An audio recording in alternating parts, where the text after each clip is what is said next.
Hey y'all, it's Dave. I'm so glad we can connect. Even if it's not personally, I'm happy that we at least have this medium to connect through. So in this thing called life, there's something we just can't seem to accept. This thing never goes away. It never stops, and it really stresses us out. The thing I'm talking about is change. We've seen so many things change. We've gone from literally bolted to the frame of our car with an antenna stuck to the roof, car phones, remember those? To bag phones we hung over our shoulders, to flip phones with this new thing called text, to basically a supercomputer we hold right in the palm of our hands now.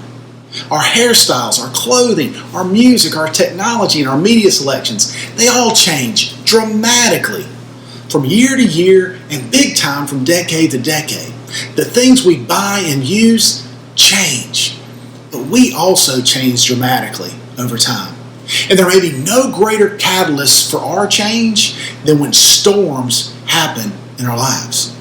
Many of our storms are self-perpetuated. We've made poor decisions. We've said and done stupid things, and we reap the whirlwinds from those storms. We're all guilty of these, aren't we? And there are other kinds of storms. We don't necessarily contribute to or cause these storms, but man, oh man, they can turn our worlds upside down and just rip us inside out. Some of these kinds of storms are personal in nature.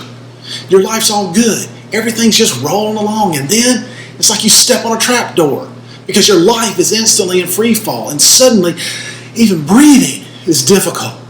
Do you know what I'm talking about? You get the phone call. It suddenly brings you to your knees. Someone dies without any warning. A loved one plunges into addiction. The medical tests indicate it's a terminal illness, or a spouse just left you for another. These kinds of personal storms, they shake us and they change us forever, don't they? There are also external storms that just truck our lives. If you lived on the South Carolina coast in 1989, before, during, and after Hurricane Hugo, you know what an external storm is like. If you watched the Twin Towers and the Pentagon burn on 9/11, you know what an external storm is like. And now, as we move through this global pandemic in 2020, we all know what an external storm looks like and what it feels like, right? All storms, whether they're self-perpetuated or personal or external, they all change the world around us, and these storms change us. And there's a common denominator in the middle of any storm we go through. Humans, we cry out. We cry for a return to normalcy. We want it to end. We want it to be over, don't we? We're not the first to cry out and grapple with fear when a storm hits. In Matthew 8, verses 23 through 27, it reads, "Then Jesus got into the boat and started across the lake with his disciples. Suddenly a terrible storm came up, with waves breaking into the boat. But Jesus was sleeping. The disciples went to him and woke him up shouting, 'Lord, save us, we're going to drown.' And Jesus answered, 'Why are you afraid? You have so little faith.' Then he stood up and rebuked the storm, the wind, and the waves, and suddenly all was calm. The disciples just sat there in awe. 'Who is this?' they asked themselves. 'Even the wind and the waves obey him.'" So there's a group of guys in a boat and a storm hits. The boat was taking on a whole lot of water, and they were convinced they were about to sink and drown. These fellows were horrified. So guess what they did? They did what many of us would do, and what a lot of us are doing right now. We're gonna die. We're gonna drown. It's all over. This is it, right? And here are a couple walkaways we can take from this story. God can calm every single raging storm because He is God. Because He loves us. And because He has calmed every storm since the beginning of time. And He will do it again and again and again. COVID-19 isn't the first storm our world has grappled with, and it won't be the last. But just notice what happened after Jesus calmed the storm in this story. All the guys in the boat were radically changed. They really realized Jesus really was God incarnate. The exact same storm that created all their terror also allowed them to see that the King of all kings and Lord of all lords was in their boat with them. And hear me loud and clear. The same King of all kings and Lord of all lords is in the boat with you, my friend. Our God will eventually calm this COVID storm. But in the meantime, far too many of us, Christ followers, well, we're terrified of dying from this Rona thing. Be responsible, yes. Be hysterical, no. We forget that Jesus is in the boat with us. And Jesus is telling you, like he told his disciples, you have so little faith. Too many of us Christ followers, we're hoarding all kinds of supplies. And Jesus is saying, you have so little faith. This Rona storm, it can lead us into a deeper relationship with Jesus Christ if we let it. This Rona storm, it can lead us into deeper relationships with our family and our friends and our neighbors if we let it. And this Rona storm can lead us into a fuller recognition that Jesus Christ can and will calm this storm and every storm. But let me ask you, do you want to wait on Jesus to calm this storm before you experience peace? Do you want to wait on all the storms in your life to pass before you have contentment? Or would you like to have peace and contentment now? The reason I ask that question is because we don't have to wait on all the stuff that's going on around us to change before we can find peace in our hearts and our lives. The writer, James Allen, says, all you can control in life is how you respond to life. So, how have you been responding to life? Jesus showed us in Matthew 8, he can calm any and every single storm. But Jesus also tells us we can stand tall in any storm that comes our way. We don't have to wait on God to calm the storms around us to experience a peace that surpasses all understanding in us because he gives us an alternative. Look at Matthew chapter 7, verses 24 through 27 with me. And Jesus is talking here. Anyone who listens to my teaching and obeys me is wise, like a person who builds a house on solid rock. Though the rain comes like torrents and the floodwaters rise and the winds beat against the house, it won't collapse because it is built on rock. But anyone who hears my teaching and ignores it is foolish, like a person who builds a house on sand. When the rains and floods come and the winds beat against that house, it will fall with a mighty crash. People, we can weather any storm when our life is built on a solid rock foundation. The one who calmed storms and raised himself from the grave tells us that wise people, they build their lives on the rock of his word. Charles Swindoll said it well. Wisdom is the God-given ability to see life with rare objectivity and handle life with rare stability. That's exactly what happens when we build our lives on the models and the teachings that are found right here in the Bible. And just to make sure we get his point, Jesus Christ tells us foolish people build their lives on shifting and unstable sand. Building our lives on sand is like putting our hopes and our faith in things like our money or our image or our career or our politics. Go ahead.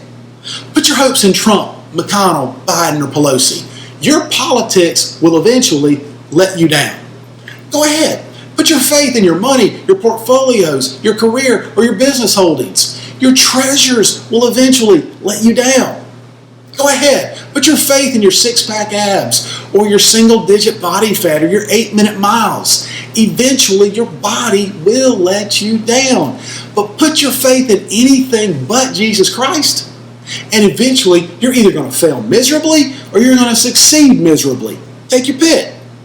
Now, the houses in Jesus' story, they're probably very similar, both in size and structure and material and appearance. You probably couldn't see any difference between the two houses. Oh, but below the surface, hidden from what everyone could see, there was a major disparity between these two houses. And when did that major difference reveal itself? Yep, when the storm hit. One house crumbled. It was swept away because it was built on a weak and unstable foundation.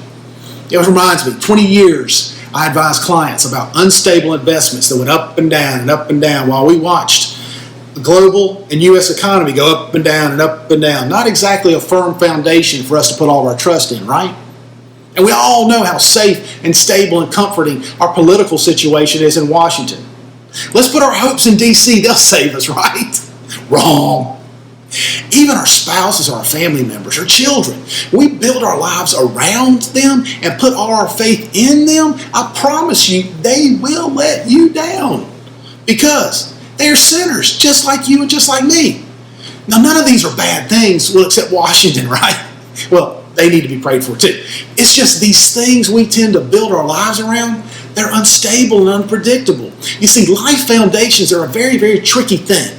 People around us, they won't know and they won't see. And honestly, we won't know and we won't see what we've really been putting all of our faith in until the inevitable storm just plows right through the middle of our hearts. And when a Cat 5 hurricane-like storm hits us, our insecure and our wobbly foundations reveal themselves as our lives and our hearts start to crumble. There's another house Jesus talked about. And oh, the other house stood tall and it stood firm. The other house was safe and it was secure because it was built on rock. That house was built on the unmovable, the unchanging, the eternal truth that is Jesus Christ. Listen, it had nothing to do with the house. It had everything to do with the house was built on, the foundation. And here's what that means. Jesus' life is our example of how to live. Jesus' teachings are the substance and the practices of our solid life. And Jesus' death and resurrection are the hope we can bet our lives and even our deaths on. So let me ask you a question. What's below the surface of your life? I bet you this Rona storm is exposing some of our shaky foundations right about now, all right? So what's making you more anxious or more depressed? Or what's really stressing you out right now? You know, here's some undeniable facts that you and I, we are the foolish man because we've all built parts of our lives on shifting sand. We've all disobeyed God and His Word. We've all failed to do the right thing time and again. Basically, we've all played and acted the fool. So realistically, horrifyingly, we actually need these life storms to expose the faulty foundations in our lives so we can fix them, don't we? But here's the good news. We can always start a renovation project. Whatever areas in our lives are crumbling right now, let's acknowledge them and let's start remodeling. Let's rebuild those shaky and unstable parts of our lives on the rock that is Jesus Christ. You see, Jesus gives us a very clear choice. We can choose to cry out and struggle and suffer all on our own while this corona storm's going on and while other storms rage in our lives. And eventually, He may calm those storms. Or we can choose to build the structure of our entire life on the rock that is Jesus Christ. And then stand tall and stand firm in the middle of whatever hellish storms the enemy can throw our way. One choice is much more efficient and effective for us dealing with life. But the choice is ours. Let's make sure we choose wisely. And if you're watching this and you're thinking, Dave, none of life's storms have wounded or damaged or changed me in my life, let me share something with you. The ultimate storm that every human being faces is coming. It's barreling straight at you and straight at me, and it cannot be avoided. That terrifying storm is called death. And the only hope to survive that storm is to decide right now to build the rest of our lives on the rock of Jesus Christ. Let's use this season to assess the foundations of our lives. Let's rebuild what is damaged. Let's surrender to Him. Let's follow Him. Let's build our lives on Him. And let's watch the peace flow like a river into us and through us to serve others. Please stay safe, be well, and never forget, Christ is the rock. Build your life on Him. God bless.